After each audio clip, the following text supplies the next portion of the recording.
I'm Maeve. Today's Friday. Welcome to Europocket News. Today's news talks about the Constitution, or lack of, Euroscola, and violence. So let's go. Angela Merkel. When the German Chancellor bounced into her European presidency role this year, her main objective was to sort out the Constitution. But with only 2 months left till Germany passed the role on to Portugal, she still hasn't fulfilled her role. In the short time, she has to convince the Czechs and the Poles to agree with the new constitutional text that seems to be paralysing Europe, especially since 2005, when France and Holland said no to the treaty. Do you think she can do it? Or will it be put on the long finger until the European elections in 2009? It's been a bloody week.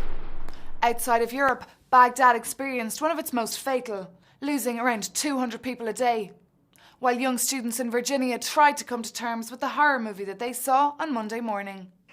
And in Europe, a savagery was witnessed as well.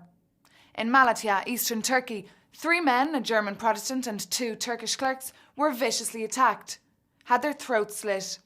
The victims were just at work in Zerv Publishing House, a house that produces Christian literature and that is spread throughout Turkey. In a country where 99% are Muslim, seemingly the ultranationalists had accused them of spreading the Bible all over the country.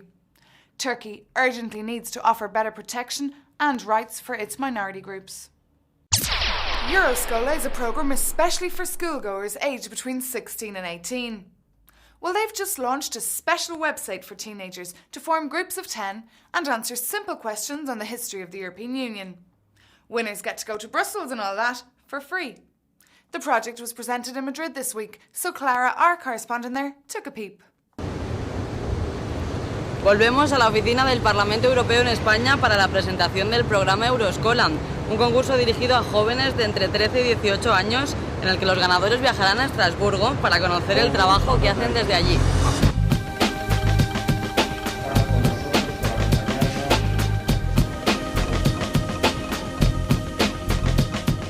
Pues este año, en la 14ª edición de Euroscola, el objetivo estaba cantado, porque este año, como todos saben, cumplimos 50 años del Tratado de Roma, y lo que hemos pretendido es explicarles a los más jóvenes qué se ha hecho en Europa en estos últimos 50 años. Euroscola este año tiene como tema central la historia de la Unión Europea y los desarrollos de esa Unión Europea. El año pasado les proponíamos un juego que recordaba los 20 años de España y el tema de la ayuda al desarrollo, y este año nos parecía que volver a recordar lo que los europeos hemos hecho juntos era importante. Does the UK really have the most drug addicts in Europe? Does drug-related crime really cost England and Wales over 13 billion a year? Yes, says this week's report released by the UK Drug Policy Commission. 1 in 4 26 to 30-year-olds have tried Class A drugs, they warn, and almost half of the young population have smoked marijuana. And the value of illegal drugs is around £5 billion a year. How come in Germany and Poland they have the lowest drug rate in the bloc? Britain does seem to be spending a lot of money on drug strategies. It's just the illegal drug market in the UK is huge. It would probably just work out much cheaper if they legalised drugs. Finally, imagine getting a fine of €219 million.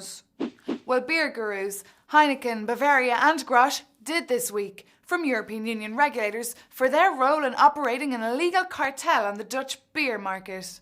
For the last 3 years, the 3 beer buddies were making their own rules and increasing the prices of beer. So it's payback time for what the EU has called unacceptable behaviour. Well, that's all for today. Don't forget to email us with your answer to the t-shirt competition and win a t-shirt just like this. Have a great weekend, and I'll see you on Monday in Europocket News. Bye-bye.